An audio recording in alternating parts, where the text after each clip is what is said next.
Hello, I am Roxanda Junku, and today I will be giving a presentation on the MMR vaccine and its cultural perception within the United States. MMR vaccine stands for measles, mumps, and rubella, but I will be focusing on measles for today.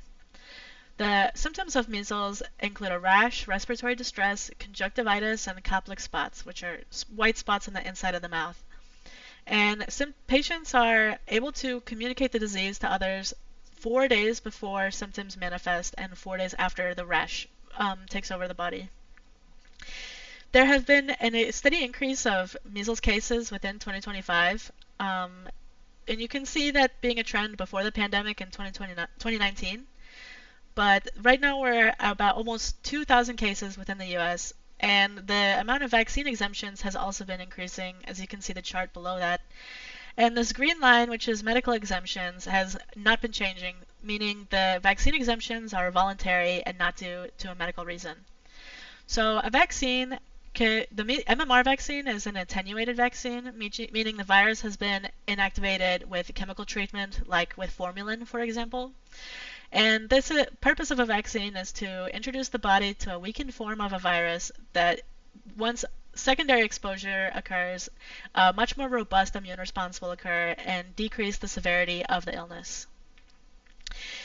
I created these data libraries visible under a folder name based on various data sets from primarily federal resources like the CDC or funding receipts from the Department of Education.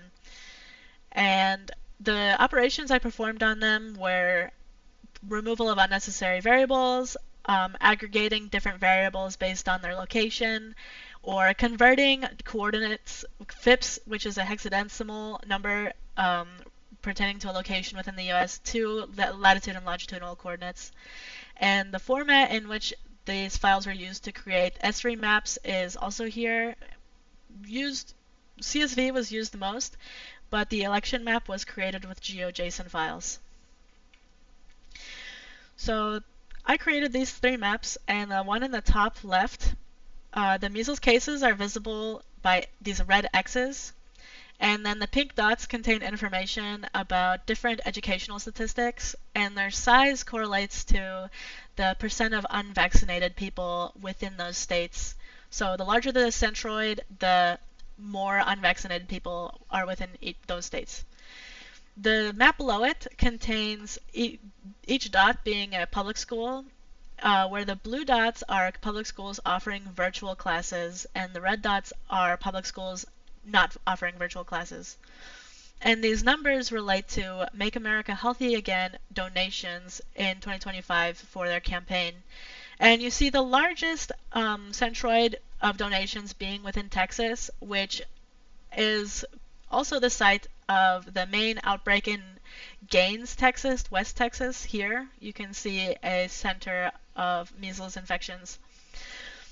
Then you also have this map on the top right, which is election data for the 2024 election, where each district is a ratio of the number of Democratic voters divided by the number of Republican voters. So the ratios that are less than 1 appear red, and the measles cases are overlaid on top as a heat map. This table in the bottom right is relating to educational data from the first map, where it lists the top 5 states for each of these variables. So Texas had the most measles cases, but the percentage of states with MMR vaccine exemptions did not line up 1-to-1, meaning there must be other variables that contribute to the spread of this disease. Percentage literacy, meaning the amount of population age 35 to 44 that read at a level 1 or lower literacy rate, are listed below, as well as the federal funding for literacy per student for each state are listed. So the conclusion can be drawn that communities do not rely only on vaccination status to fight diseases, but also their scientific literacy, their access to healthcare, and their ability to have a healthy social community also affect the infectivity of a disease. So you can see that California, for example, had a high rate of illiteracy, but also had a high percentage of funding per student.